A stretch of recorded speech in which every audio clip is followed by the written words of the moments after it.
Graça e paz, pessoal. Bom dia, bom dia, bom dia. Vamos lá para mais um dia de leitura bíblica. Vamos? Mais um dia de leitura bíblica. Bom dia a todos, graça e paz. Pegue aí, clique no seu aviãozinho e vai enviando para o maior número de pessoas que você puder, tá bom? Vamos lá, chama o pessoal, fala, a live do Bispo Rodrigo começou. Bora lá, galera! Em nome de Jesus, vamos lá aprender com o Senhor, vamos ouvir uma boa palavra nesta manhã, no nome de Jesus. Sai convidando aí o maior número de pessoas que você puder. Sai convidando aí, fala, bora, povo! Você está acordando, abre aí o celular aí, ó, e bora! Vamos ouvir uma boa palavra.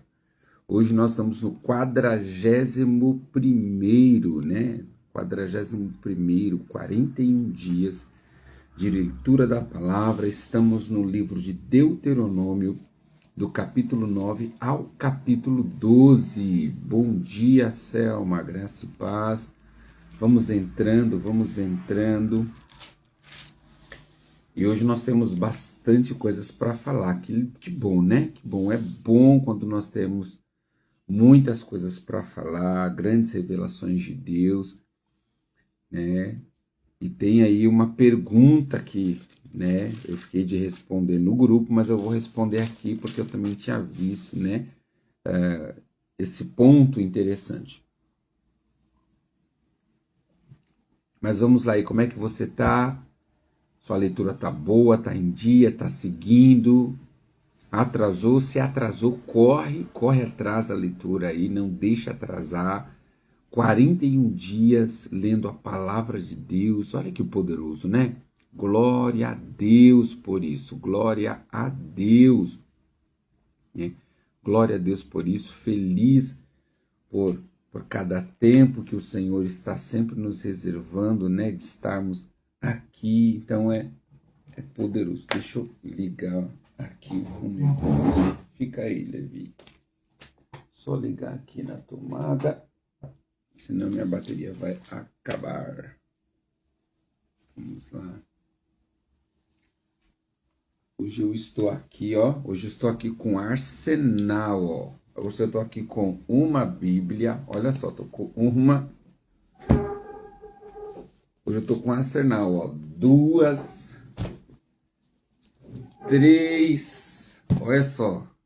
4 Bíblias, 5 Bíblias eu tô. Eu tô também com a Bíblia integrada. Hoje eu tô com quase todas as minhas Bíblias que eu tenho em casa, né? Porque hoje nós vamos usá-las para responder aí a pergunta que foi feita lá no grupo. A Sandra Piselli fez uma pergunta muito, muito boa, muito bem observada, né? E nós queremos responder essa pergunta com muita clareza e com muita precisão. Bom dia, Dani, bom dia, Neia, graça e paz. Mas vamos lá, vamos. Hoje a nossa meta de leitura é ler Êxodo capítulo 9 ao capítulo 12, né? Então, Dani, eu tenho algumas, né? Então, assim, eu tenho essa aqui que é muito boa, mas ela é mais simples, né? Eu tenho essa que é a Bíblia de Estudo e Sermões do Charles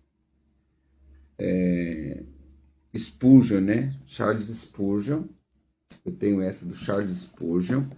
Eu tenho a Bíblia de Estudo. Eita, essa aqui é grande, olha a grossura dela, ó. King James 1611, essa aqui é uma boa Bíblia de estudo, tá bom? Ela é bem grossa, então ela tem mapa, tem vários estudos, né? E aqui vai acabar sempre nos ajudando, né? Alguns mapas aí para gente conseguir entender, né? Alguns pontos cruciais da história. Os mapas vão nos ajudar muito, tá bom?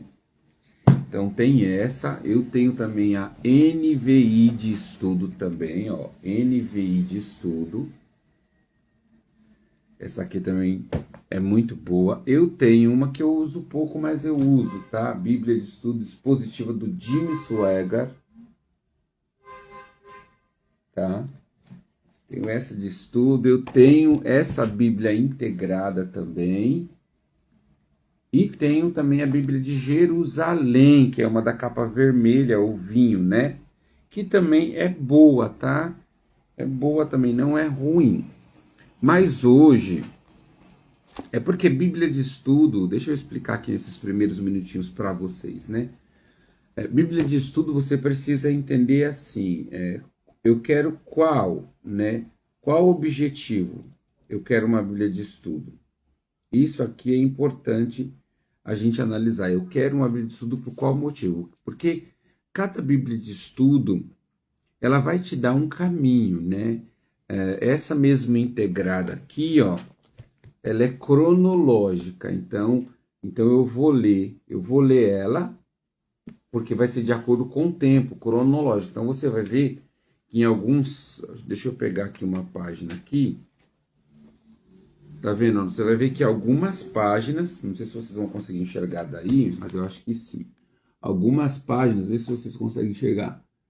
É números, mas tem Levítico no meio, tá vendo? Porque ele é uma Bíblia integrada cronológica, tá bom?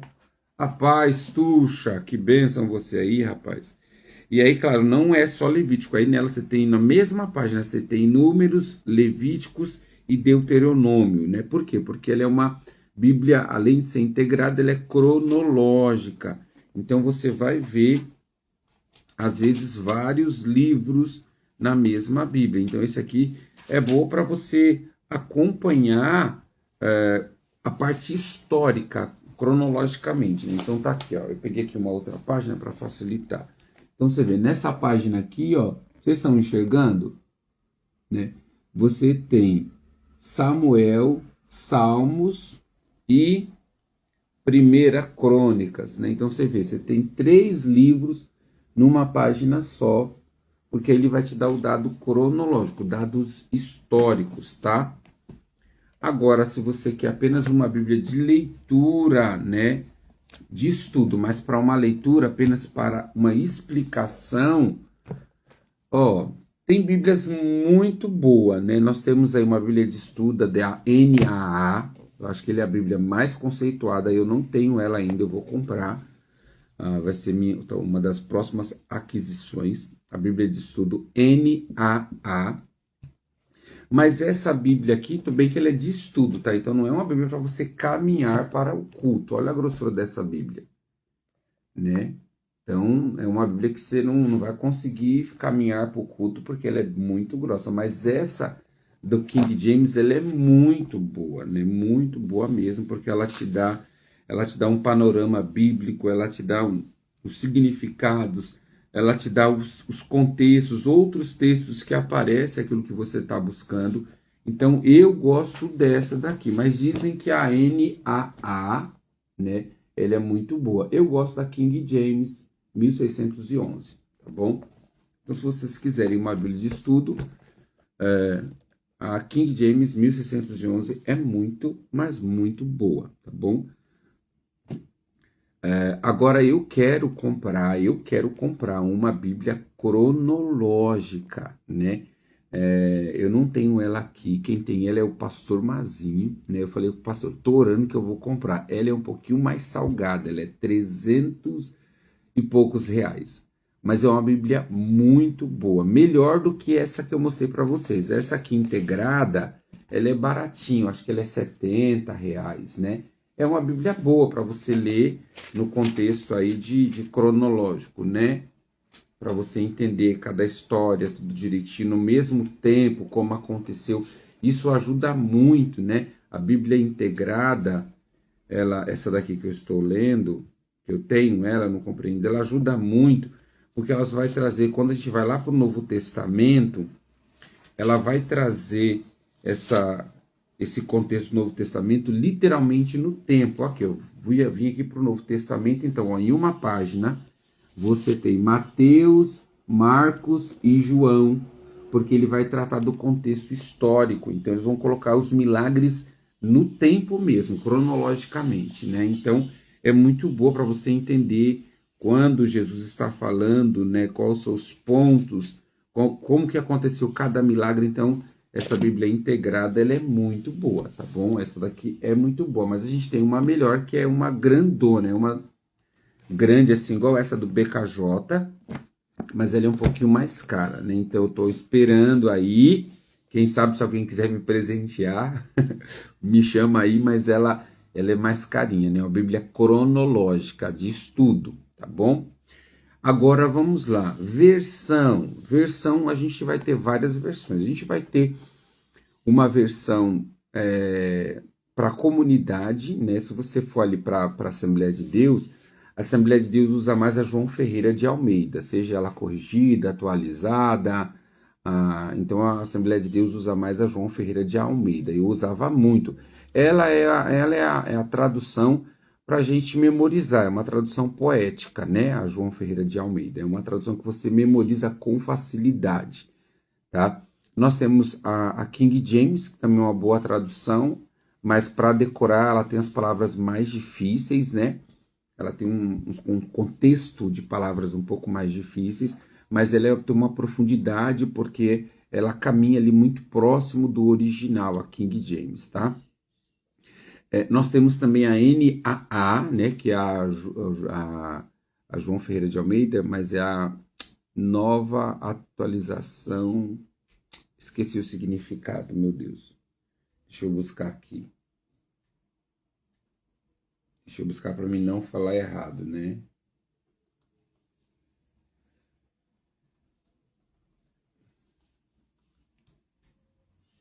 Então, é Nova Almeida Atualizada, né? A NAA é Nova Almeida Atualizada, tá?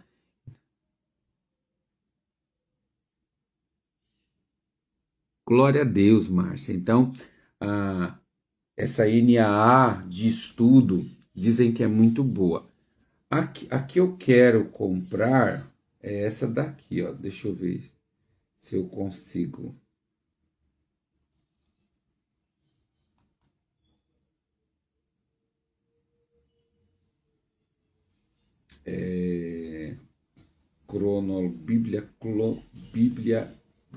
Bíblia cronológica.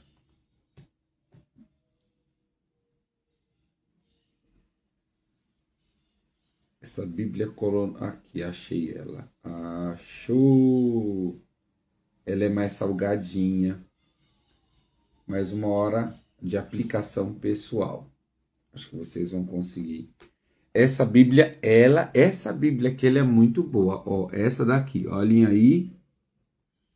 Essa Bíblia aqui, ela é muito boa para estudo mesmo. Ela vai dar tempos em tempos com muito mais precisão do que essa integrada, tá? Bíblia cronológica, aplicação pessoal.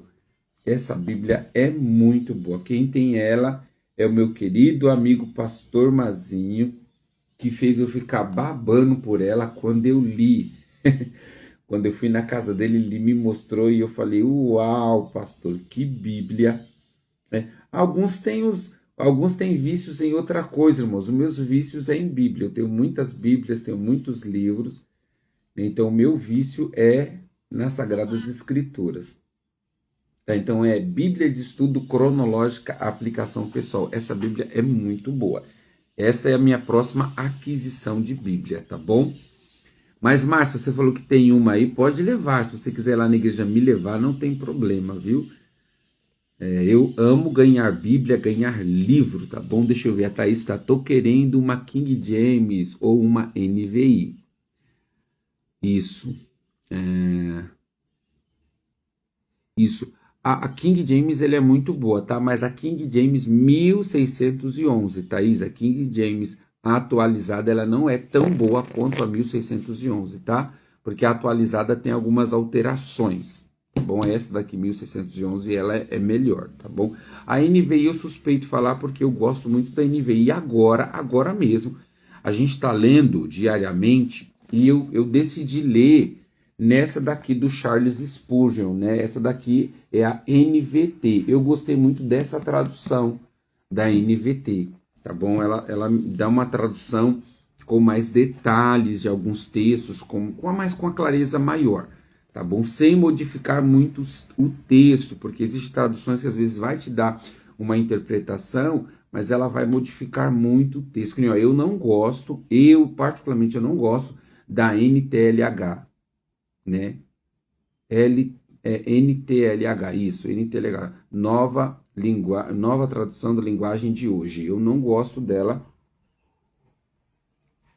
porque alguns textos ela vai tirar do contexto, vai ficar mais clara a compreensão, mas ela tira do contexto. Então eu não gosto da nova linguagem de hoje, eu não gosto da NTLH, tá? Não gosto porque ela muda. Muitos textos que eu li, ela mudou o contexto, e aí ela tira ali a responsabilidade, ela acaba tirando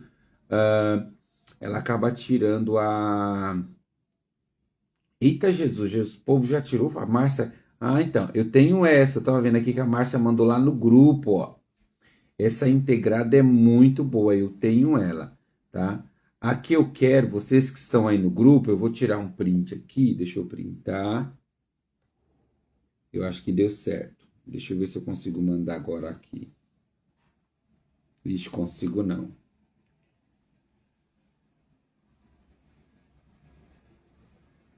Ó, depois eu mando, tá? Pra gente não se atrasar aqui, senão a gente vai atrasar aqui.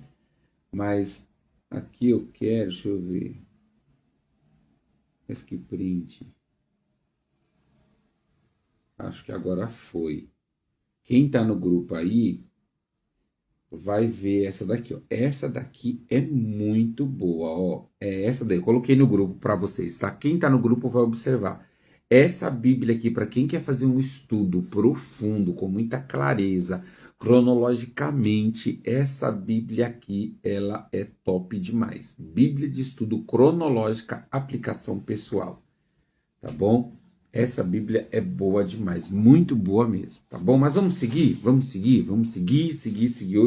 Hoje tem coisa boa para falar.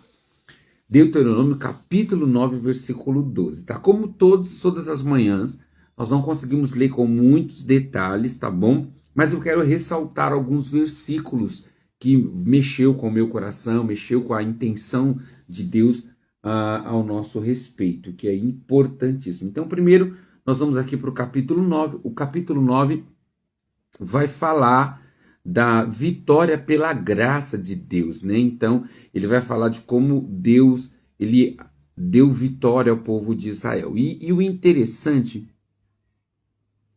já, Márcia, essa integrada eu já tenho, tá bom? Ó, eu vi que você mandou lá no grupo. Essa daqui, ó, não é a mesma? Só responde, ó. Bíblia de estudo integrada. Essa daqui eu já tenho, é a mesma, tá bom? Acredito que é a mesma. É a mesma mesmo, é a mesma, tá? Isso mesmo, é a mesma. Tá bom? Eu quero ela outra. Eu mandei aqui essa outra, aí vocês dão uma olhada aí. Mas, em nome de Jesus, eu vou... Mais pra frente eu vou comprar, tá bom? Voltando para nossa leitura. O bispo acaba se empolgando, né? Meu Deus. Então vamos lá. Então, aqui no capítulo 9, nós vamos ver Deus falar de dar a vitória ao povo, né? E aí ele tem um ponto importante que cabe muito para nós aqui, né? Olha só. Eu vou ler do verso 1 até o verso 3 para ficar entendido, tá bom? Capítulo 9, versículo 1. Ouça, ó Israel, hoje vocês atravessarão o rio Jordão para ocupar a terra que pertence às nações muito maiores e mais poderosas que você, povos que vivem em cidades com muralhas que chegam até o céu. Olha só, seus habitantes são fortes e altos, descendentes dos famosos Enaquins. Você já ouviu o ditado: quem é capaz de resistir os Enaquins? Esteja certo, porém, que hoje o Senhor, seu Deus, vai adiante de vocês como fogo devorador. Ele os derrotará e os humilhará diante de vocês, para que você os expulse e os destrua rapidamente como o Senhor prometeu. Então, olha só que poderoso, irmãos. O que eu quero frisar aqui nessa manhã, nesse texto, o versículo 23, a parte B do versículo 23. O Senhor, seu Deus, vai adiante de vocês. Né? Isso é muito forte nos dias atuais. Nos dias atuais, nós precisamos entender isso. Nós não vamos à frente, nós não vamos fazer do nosso jeito, nós vamos deixar Deus ir à nossa frente. E Deus indo à nossa frente, Ele irá nos dar a vitória, Ele irá nos abençoar, Ele irá derramar do seu favor sobre a nossa vida, tá? Ele irá derramar o favor sobre a nossa vida. Então, sempre peça, ore ao Senhor para que Ele esteja adiante, porque se Ele for, vai ter livramento. Se Ele estiver adiante, vai ter livramento, vai ter bênção, vai ter conquista, vai ter vitória, porque Deus está à frente. Agora, se nós formos à frente, irmãos, nós vamos enfrentar batalhas e vamos perder batalha. Deus sempre precisa estar à nossa frente. Nós seguimos os passos dele, não ele seguir os nossos, tá bom? Depois ele vai dar uma recapitulada, Moisés dá uma recapitulada aqui, a partir do versículo 7, sobre o bezerro de ouro e os acontecimentos. E aí ele vai afirmar, né, no texto, de que ele sobe para o monte no verso 9, no finalzinho do verso 9, Moisés sobe para o monte e fica ali 40 dias e 40 noites. Ele diz, não comi e nem bebi coisa alguma, ou seja, o jejum de 40 dias, ele necessita ser um jejum sobrenatural, tá bom? E aí eu quero perguntar para vocês, deixa eu ver se vocês estão atentos, quantas vezes Moisés fez o jejum de 40 dias? Respondam aí para mim, quantas vezes Moisés fez o jejum de 40 dias? Quem souber, diga aí, 1 vez, 2 vezes, 3 vezes, 4 vezes. Responda aí, quantas vezes Moisés jejuou 40 dias? 1 vez? 2 vezes? 3 vezes? Coloca aí, o que você acha? Tá bom? Coloque aí. Então, Moisés ele sobe ao monte, ele jejuma 40 dias e 40 noites, ele recebe orientações de Deus, mas aí Deus, isso, Thaís, Néa, Dani, 2 vezes, por 2 vezes, Moisés, ele é convidado a Deus a fazer jejum de 40 dias. Irmãos, jejum de 40 dias, a gente pode até separar uma live para falar sobre jejum de 40 dias, jejum de 21 dias, jejum de 3 dias, jejum de 7 dias, jejum de 15 dias, jejum de 24 horas. Todos esses jejuns têm um significado para Deus, tá? Ele não é pedido por Deus, a gente não faz jejum por fazer, tem um significado, né? Há um lugar que nós queremos chegar através deste jejum, há algo que queremos alcançar. Então o jejum de 40 dias, ele necessita ser um jejum sobrenatural, porque um ser humano, ele não vive 40 dias sem comida e sem água. É impossível, tá? Então por isso que o jejum precisa ser sobrenatural, né? Quando se trata de cortar o alimento total, tá bom? Às vezes você vai fazer um jejum de 3 horas, 6 horas, né? Bispo, eu posso fazer jejum de 3 horas? Pode, desde que nessas 3 horas você esteja buscando a Deus, não apenas se abstendo do alimento. Mas você falou, vou ficar 3 horas sem colocar nada na boca, e nessas 3 horas eu vou ler a palavra, nessas 3 horas eu vou me consagrar, eu vou orar, vou buscar a presença de Deus. Eu vou ficar de jejum 6 horas, tá?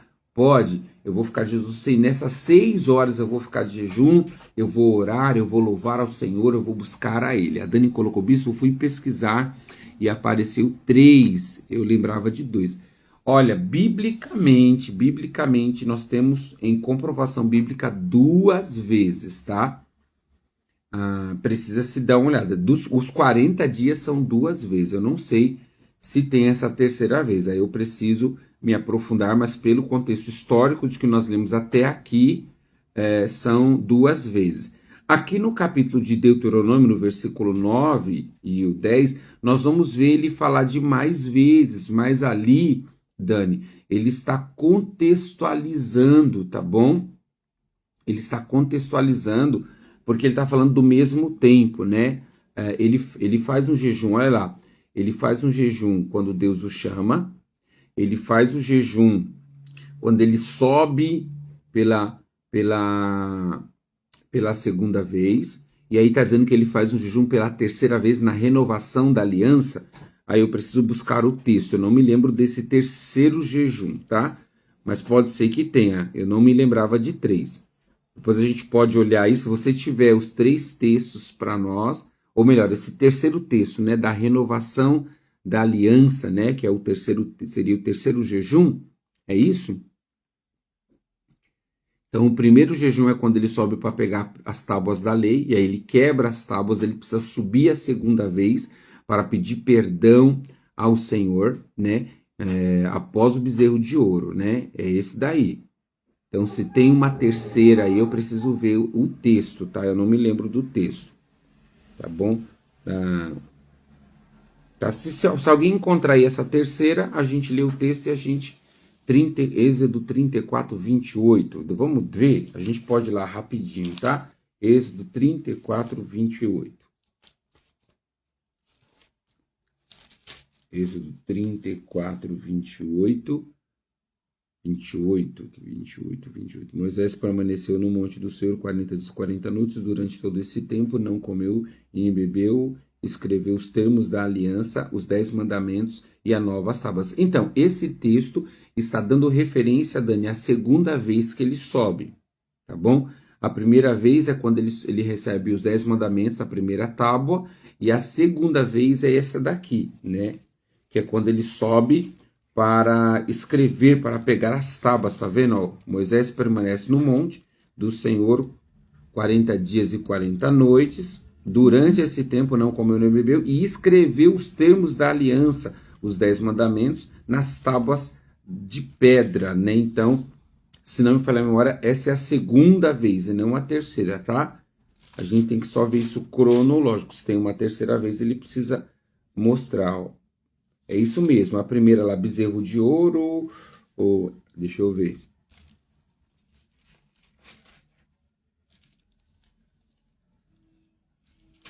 A primeira vez está no capítulo... Vamos lá. Aqui, ó, a primeira vez está no capítulo 19. É a primeira vez que ele sobe para o monte, capítulo 19, tá bom? E depois ele vai subir, depois que ele recebe todas as informações aqui no capítulo 32, ele desce por causa do bezerro de ouro. No capítulo 34, ele sobe pela segunda vez, tá? Essa daqui, Dani, é a segunda vez, tá? Só para ficar claro. Se acharem aí um outro texto de uma terceira vez, aí vocês só me afirmam aí, porque eu não me lembro, tá? Eu posso estar errado, tá bom? 2 vezes eu posso estar, só preciso ir atrás. Aqui no Deuteronômio, ele parece que ele dá uma confundida, tá? Quando a gente lê ele, parece, talvez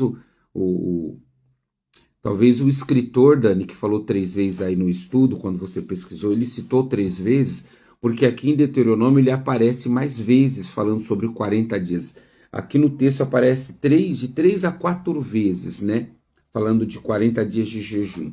Só que ele está contextualizando, tá bom? Ele está contextualizando aí os episódios. Então ele repete os 40 dias, mas contextualizando o episódio, tá? Não é que ele subiu novamente. Foram apenas 2 vezes, tá bom? Então aqui ele vai subir no monte 2 vezes, como vocês responderam. 40 dias tem um significado. Esse jejum de 40 dias é jejum de arrependimento, tá? É jejum de arrependimento para libertação, tá? Esse jejum de 40 dias ele tem esse foco de arrependimento para libertação, tá? E aí, sabe que o ponto que nós achamos interessante, quando Moisés desce do monte lá no 32 de Êxodo, a Bíblia não diz qual foi a atitude de Deus concernente a Arão. A gente vê Deus bravo com a nação de uma forma geral, e Arão faz parte. E quando Moisés desce do monte, né, há uma sentença para o povo, mas não há algo diretamente falado para Arão. Mas aqui no capítulo 9 e no versículo E no versículo, deixa eu ver, versículo 18, a gente vai ver que Deus traz uma sentença para Arão e Moisés intervém, né? Olha lá. Em seguida, como havia feito antes, prostrei-me diante do Senhor durante 40 dias e 40 noites. Ele está falando da segunda subida, tá? Não comi nem bebi coisa alguma por causa do grande pecado que vocês haviam cometido ao fazer o que era mal aos olhos do Senhor, provocando sua ira. Tive muito medo. Olha lá Moisés falando, eu tive muito medo por causa da ira ardente do Senhor que ameaçava destruir vocês. Mais uma vez, porém, o Senhor me ouviu. O Senhor estava tão irado com Arão que também queria destruí-lo, mas eu também orei em favor de Arão, tomei o pecado de vocês, o bezerro de ouro que havia feito, e derreti no fogo e moí até virar pó fino. Em seguida joguei o pó no riacho que desce do monte. Então, aqui ele vai falar da sentença fortemente, né, que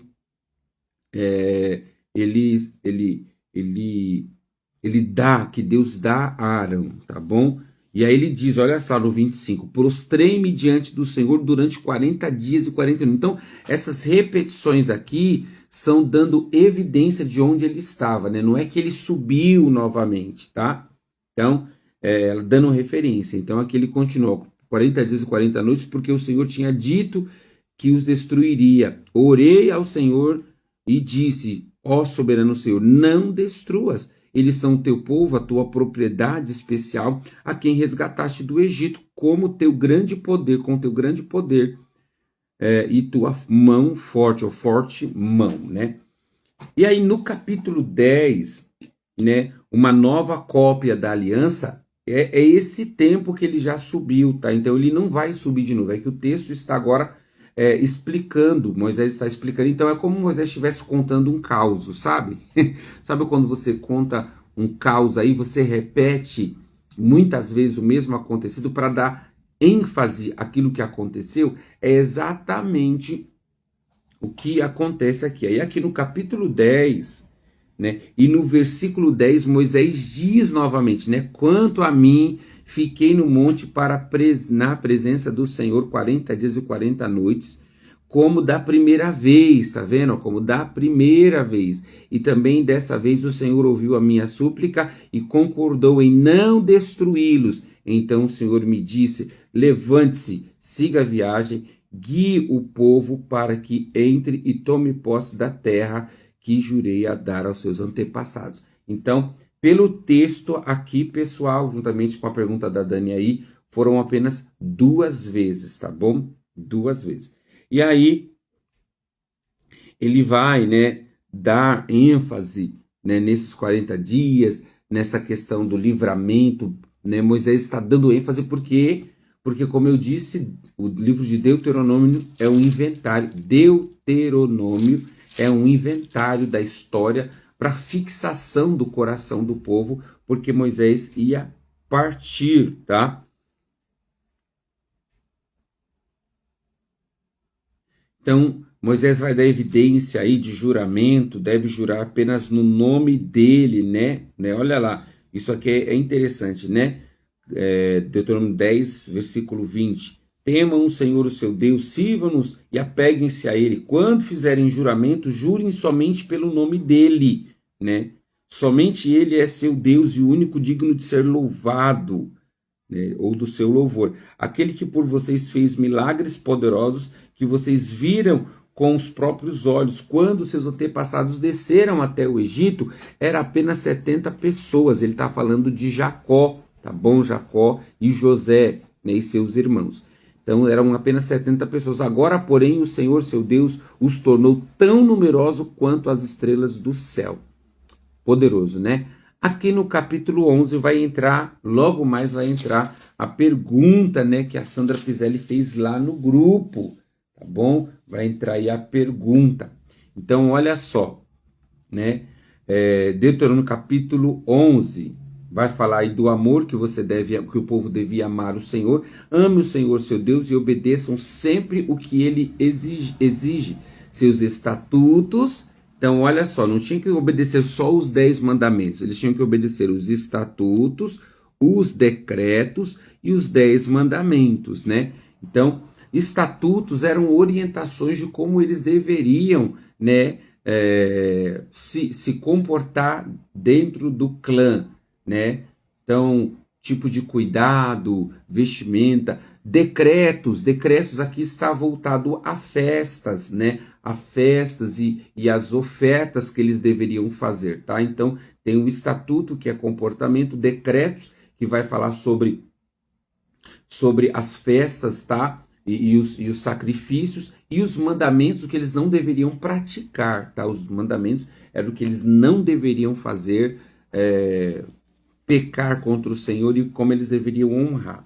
Aqui no capítulo 11, versículo 8, nós vamos falar da bênção da obediência. Então, olha só, né? Portanto, obedeçam todos os mandamentos que hoje lhe dou, para que tenha força para avançar e conquistar a terra da qual estão prestes a tomar posse. Se obedecerem, terão vida longa na terra que o Senhor jurou a dar aos seus antepassados e a vocês. Então, nós precisamos entender que a obediência, tá? A obediência é o passaporte de vitalidade, de vida longa, tá bom? A obediência é o passaporte de vida longa. Nós vamos virar a página. Aí no versículo 14 ele disse: ele mandará a chuva na estação apropriada e a chuva de outono e de primavera para que vocês juntem suas colheitas e cereais e produzam vinho no vinho novo e azeite. Ele dará bons pastos para os seus animais e vocês terão alimentos com fartura. Mas tenha cuidado, não deixe seu coração ser enganado, levando-os a afastar-se do Senhor e adorar outros deuses. Se o fizerem, a ira do Senhor se acenderá contra vocês. Ele fechará o céu e reterá a chuva. Por quê, irmãos? A bênção de Deus estava voltado à chuva, né? Porque o povo não tinha, como nós temos hoje, mercado, né? O povo não tinha mercado, vou lá comprar o alimento. Não, os alimentos eram produzidos na terra. Então a chuva era fundamental para a produção de alimento, para o cultivo dos alimentos, né? Então a chuva representava a bênção do Senhor. Então quando o povo entrava em maldição, Deus cerrava o céu, não chovia. E ali vinha sequidão, tá bom? Muita, mas muita sequidão, tá bom? Então aqui está a bênção. No capítulo 11, versículo 26, vai entrar a pergunta da Sandra. Cadê a Sandra Pizelli? Está aí? Tá bom? Sandra Pizelli está aí? Dá um oi aí, Sandra. Então, no capítulo 11, versículo 26, vai dizer assim, ó: vejam, hoje lhes dou a escolha entre bênção e a maldição. Vocês serão abençoados se obedecerem os mandamentos do Senhor, seu Deus, que hoje lhe dou, mas serão amaldiçoados se rejeitarem os mandamentos do Senhor, seu Deus, afastando-se dos seus caminhos, tá? E adorando deuses que vocês não conheciam. Quando o Senhor Deus os fizerem entrar na terra a qual em breve vocês tomarão posse, pronunciem bênção no monte Zerizim e maldição no monte Ebal. Esses dois montes ficam a oeste do rio Jordão, na terra dos cananeus, que vivem no vale do Jordão, perto da cidade de Gilgal, junto aos carvalhos de Moré. Vocês estão prestes a atravessar o rio Jordão para tomar posse da terra que o Senhor, seu Deus, lhe dá. Quando conquistarem e estiverem vivendo nela, tenham cuidado de cumprir todos os decretos e estatutos que hoje lhe dou. E aí a Sandra Pizelli fez uma pergunta, né? A Sandra Pizelli lá no grupo, ela perguntou, né? Por quê, né? Por quê? Olha lá, vamos lá no grupo, ó. Ela perguntou, ela colocou lá: Graças a Paz, Bispo, bom dia, né? Graças a Paz, bom dia. Por que Deus pede para o povo anunciar bênção em um monte e maldição no outro, que seria Gerizim e Ebal, né? Então esses dois montes têm uma representatividade muito grande, né? Glória a Deus. Mazinho está falando lá no grupo sobre as Bíblias, que benção. Então esses dois montes tem uma representatividade e é significativo, né? Então, olha lá, preste atenção agora que nós vamos entrar aí em uma base de estudo mais profundo do porquê que Deus escolheu esses dois montes, né? Vamos lá? Eu vou ficar aqui meio de ladinho para acompanhar vocês. Então, olha lá. Deus ele escolhe dois montes, não é por acaso, tá bom? Há um gesto aqui teológico muito profundo, tá? Então, nós lemos em Deuteronômio 11 sobre o monte Gerazim e o monte Ebal. Então, o monte Gerazim, ele significa bênção, não é isso? Bênção e maldição. Então, o monte Gerazim significa bênção. Por quê?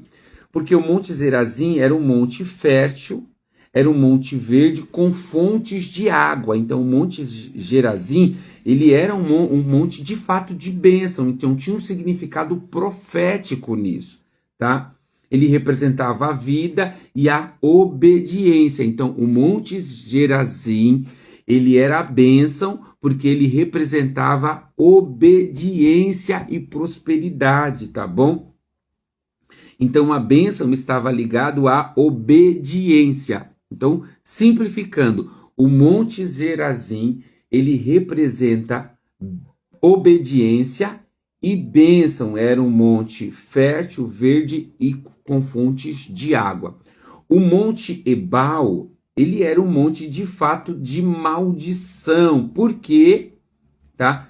Com significado apenas, tá, irmãos? Não era que o monte era maldito, não era que o local era maldito, o seu significado era de maldição. Por quê? Porque ele era um monte árido e pedregoso, representando morte, desobediência e consequências.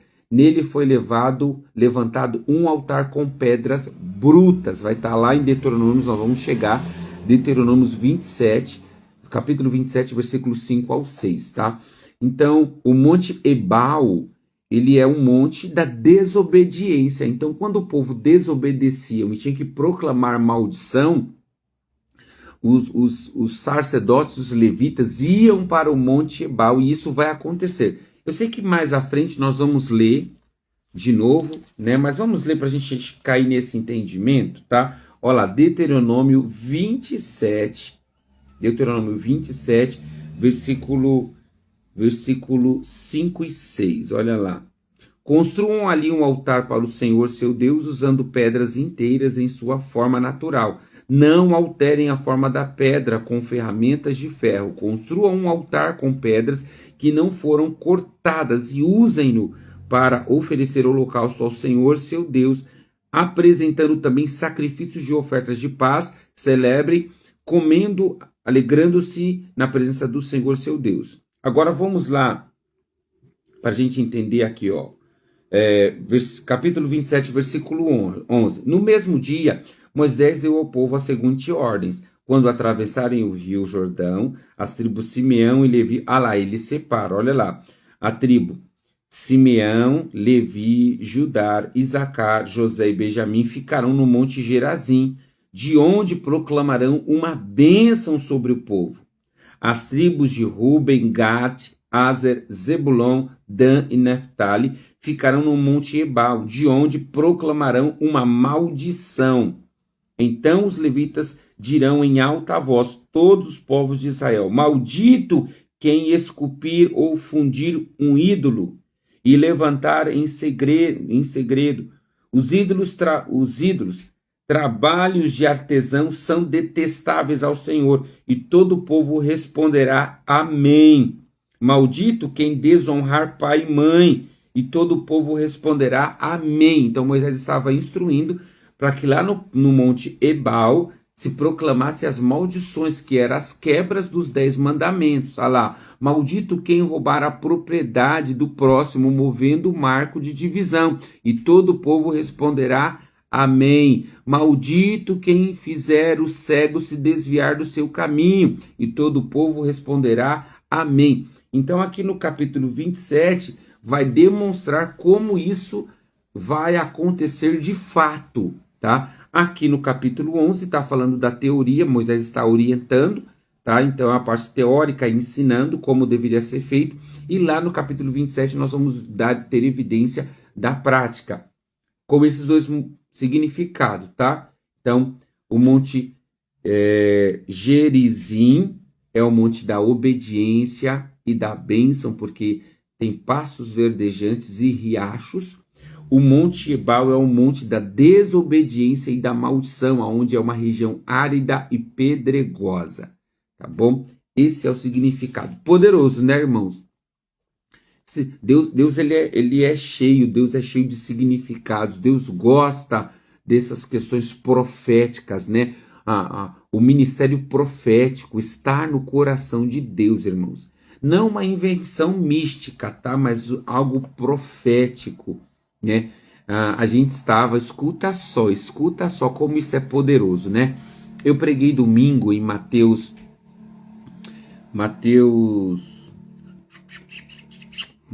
9, se não me falha a memória, Mateus 9, que vai falar sobre o odre velho, né? Deus não deita vinho novo em odre velho, porque senão o odre vai se romper. E aí, profeticamente, lá na hora do culto, eu peguei minha bolsa aqui, peguei essa bolsa e peguei algo para representar a vara, porque era o processo de limpeza do odre, né? Saiba disso, né, irmãos? Às vezes a igreja, presta atenção na minha fala, às vezes a igreja descarta as pessoas porque elas estão ficando velhas, indoutas, mas Deus não descarta, tá? Porque o odre, se ele estava velho, se ele estava usado, o odre passava por um processo de restauração, tá? Porque o odre era feito de couro, então o couro poderia ser restaurado. E o odre ali que Jesus usa é nós podemos ser restaurados. Por mais velho que nós estejamos, nós podemos receber novos conhecimentos e ser restaurado na presença do Senhor, né? E ali eu estava explicando, e ali eu usei a bolsa e eu usei uma vara, irmãos, para bater na bolsa tal. E aí depois, quando foi no final do dia da noite, depois que acabou o culto, eu estava conversando com uma pessoa e ela falou para mim, bispo, meu bispo, quando o senhor estava lá no púlpito pregando e que o senhor pegava ali na bolsa e batia na bolsa ali como se fosse o odre, eu senti como se o senhor estivesse batendo na minha vida. E aquilo que estava impuro, aquilo que estava pegado em mim, foi soltando, foi largando e eu estou livre, eu entendi que eu estou livre. Então Deus, ele gosta dessas questões proféticas, né? Deus se move no profético, tá bom? Isso é fato, Deus se move no profético. Com muita sabedoria, sem invenção, né? Só respeitando os textos bíblicos. Então, eu não peguei a vara ali e fui batendo nas pessoas como um ato profético. Não, eu fui batendo na bolsa como um ato simbólico para representar a limpeza do odre, né? Então, Deus, ele gosta dessas questões proféticas, né? No capítulo 12 que nós estamos lendo, e a hora já está finalizando, os dias, tá ficando complicado essa hora, né, irmãos? Meu Deus, ela tá voando demais. Então, no capítulo 12, nós vamos ver aqui, ó, o lugar de adoração escolhido por Deus. Ah, deixa eu falar algo importante também, irmãos. Vocês sabiam, e eu trouxe a Bíblia aqui, deixa eu ver qual Bíblia que fala. Quase eu ia esquecendo, hein? Meu Deus, quase por pouco eu ia esquecendo aqui sobre o Monte Gerazim. Vocês sabiam, né, que esse Monte Gerazim foi o mesmo monte aonde Deus encontra com a mulher, com aquela mulher que vai buscar água no poço? Vocês acreditam nisso? Né? Deixa eu ver qual que fala, se é a Jimmy Swaggart, deixa eu ver aqui se é ela.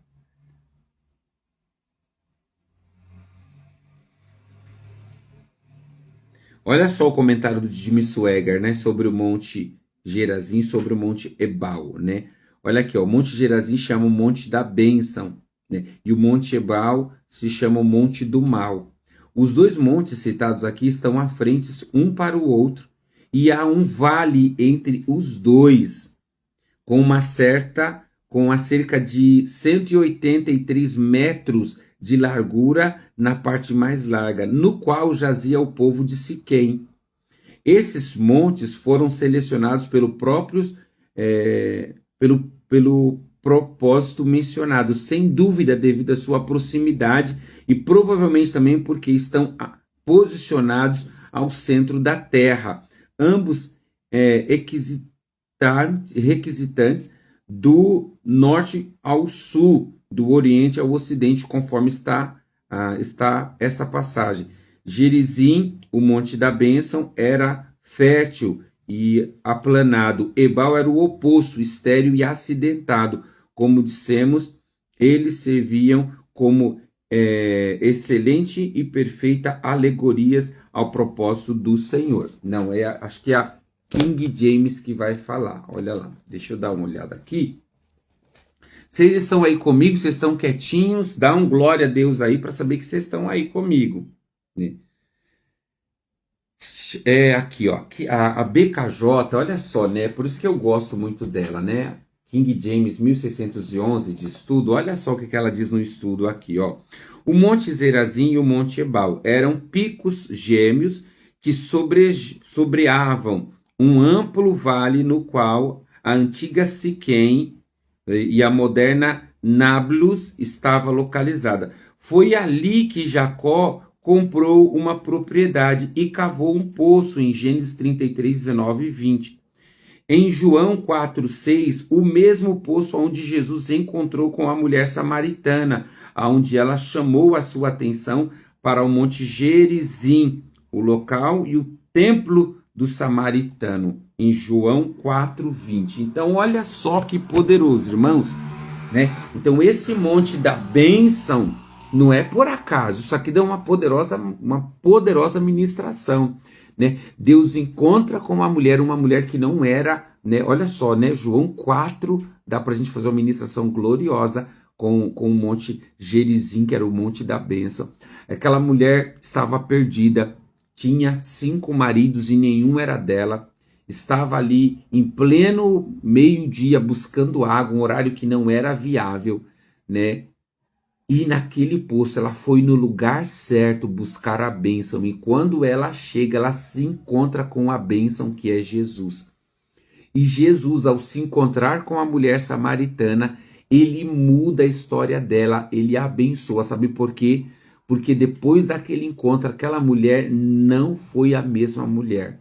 Tanto que ela sai dali do Monte Gerizim, ela vai para o local e ela fala para todos os conhecidos: olha, eu encontrei com um profeta, com um Messias, com um enviado de Deus. E ela traz uma multidão com ela, irmãos. Isso é poderoso.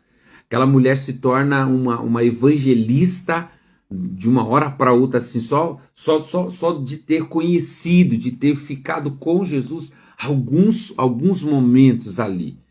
Que poderoso, né? Ela vai para o Monte da Bênção para ser abençoada. Olha que glorioso, né? Glória a Deus por isso. Mas aqui, voltando e recapitulando, 5 minutos para acabar. Aqui no capítulo 2, nós vamos ver esse lugar de adoração, onde Deus escolhe um lugar para adorar, tá bom? E o que eu quero pontuar aqui, importantíssimo para nós, tá bom? A gente já leu. É o versículo 17 do capítulo 12, tá? Moisés está dando orientação ao povo e ele diz algo extremamente interessante aqui, né? Então, primeiro no versículo 16 ele fala: não comam, porém, o sangue, mas derrame o sangue no chão, como se fosse água. Versículo 17: não comam em suas cidades o dízimo do cereal, do vinho novo e do azeite, nem das ofertas das primeiras crias e dos gados e dos rebanhos, nem oferta alguma para cumprir voto, nem as ofertas voluntárias, nem as ofertas sagradas. Comam essas ofertas na presença do Senhor, seu Deus, no lugar que ele escolher. Então, aqui é muito importante, porque depois, irmãos, nós vamos ver essa mesma mensagem, né, no Novo Testamento, Deus nos orientando a não comer a semente. O apóstolo Paulo falando isso. Que aquele que comer a semente, ele não vai ter, ele não vai ser abençoado. Ele não pode comer o dízimo e as ofertas, né? E claro que aqui está falando do local, para as pessoas não comerem isso em suas casas. Aquilo que pertence ao Senhor precisa ser deixado no local do Senhor, no monte sagrado, onde Deus havia escolhido para fazer as ofertas e os sacrifícios, tá bom?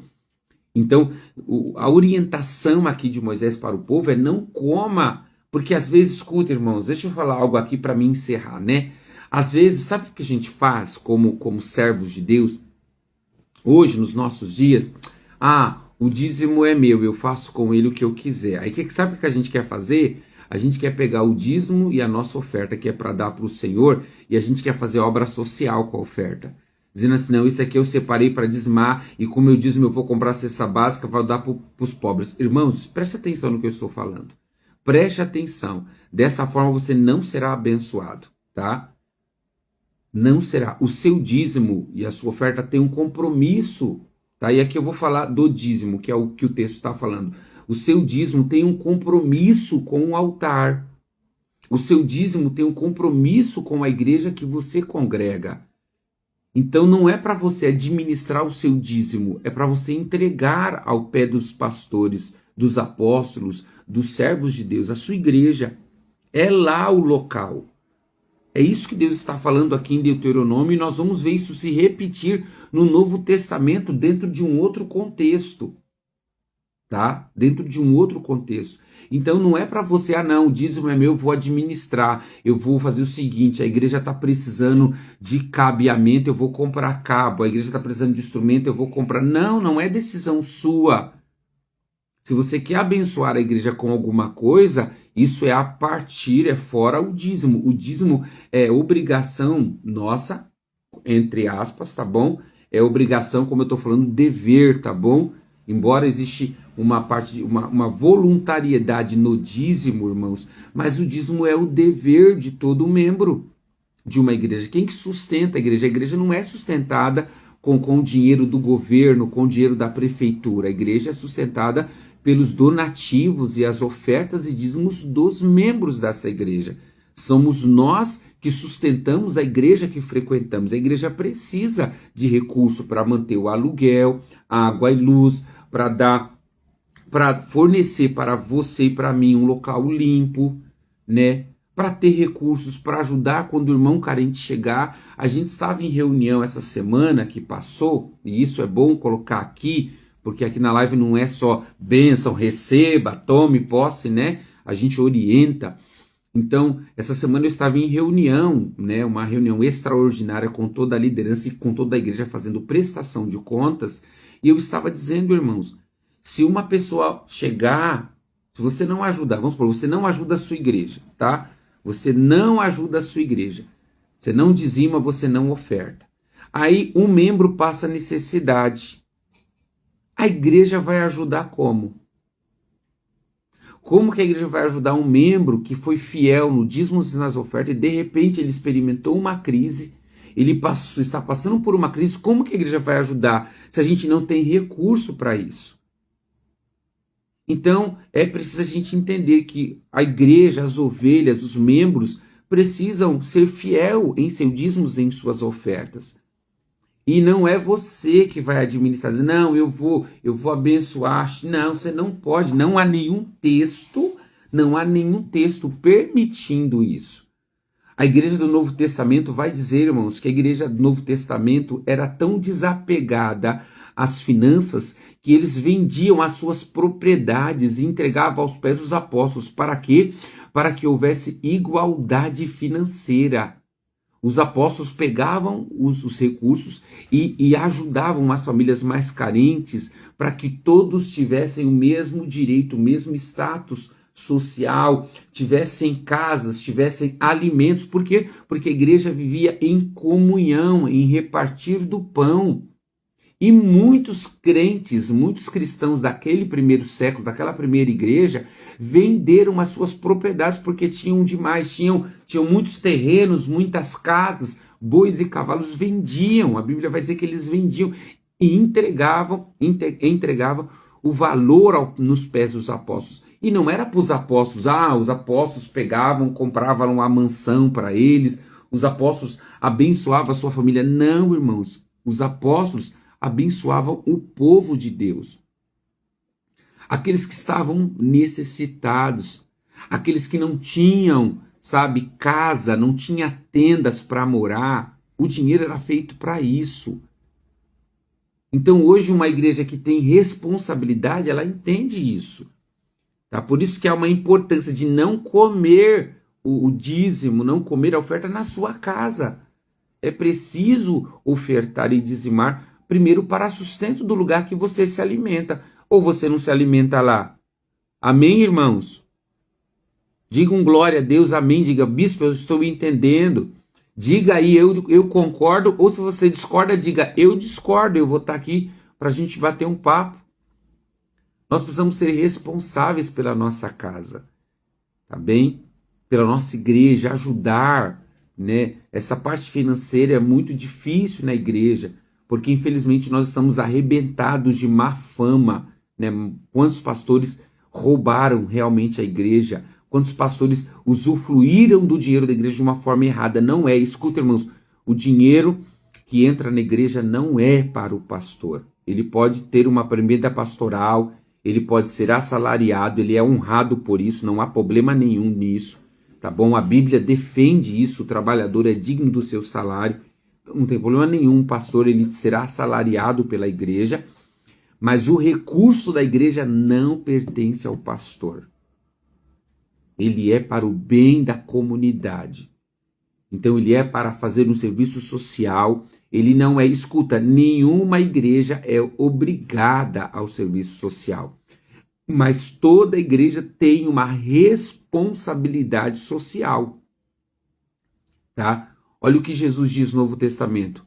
Eu não te deixo religião, mas a única religião que eu posso te deixar é cuide dos órfãos e das viúvas. Essa foi a religião que Deus deixou. O cuidado dos órfãos e das viúvas. Então, como é que a igreja vai cuidar dos órfãos e das viúvas se a igreja ela não tem finanças? Porque os membros estão comendo os dízimos, os membros estão comendo as ofertas, os membros estão comendo a semente. Aí não vai ter recurso. Então é necessário ter recurso para que a igreja possa cumprir o seu papel na sociedade, possa cumprir o seu papel com a membresia. Amém? Tá bom? Então nós vamos encerrar, 9h04, passou 4 minutos, nós vamos encerrar, que Deus abençoe a sua vida. Ficou alguma dúvida, irmãos, com a leitura de hoje? Se tiver alguma dúvida, né, vamos lá, tire aí a sua dúvida e o Senhor irá te abençoar, tá bom?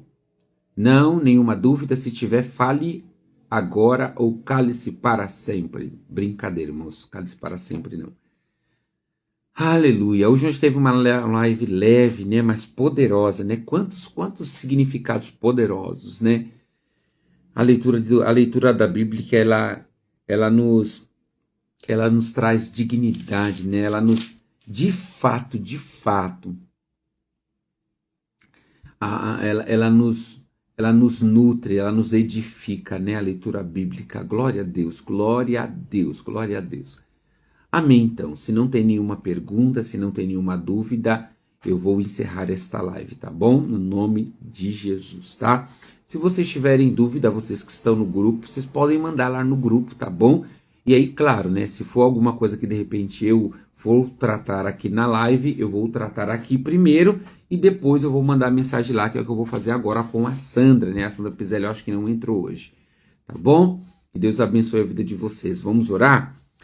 Deus, obrigado por mais esta leitura. Obrigado por mais essa leitura, com essa aplicação na nossa vida, sabendo que a bênção está conosco se obedecermos, né? O Monte Gerizim representa a bênção e a obediência.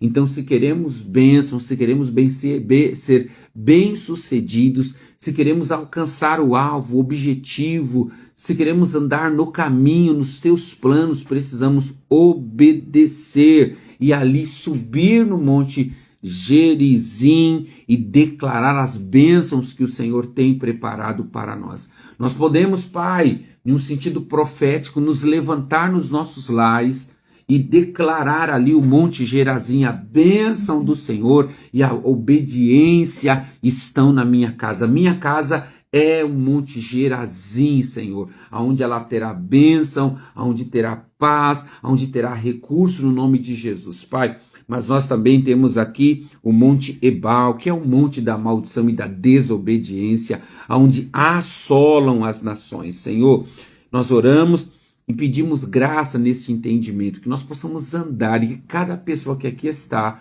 eu quero abençoá-la nesta manhã.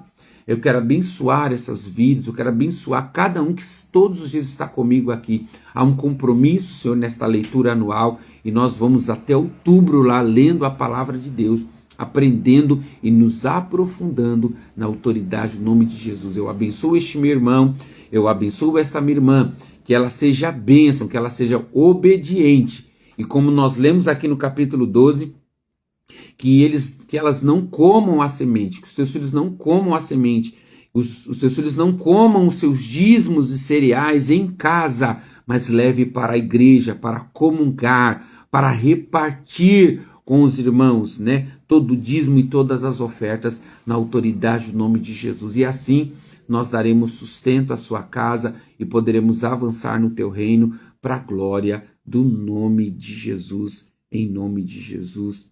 E amém. Amém. E Deus abençoe a sua vida em nome de Jesus, tá bem? Ó, beijão no seu coração e uma excelente terça-feira em nome de Jesus.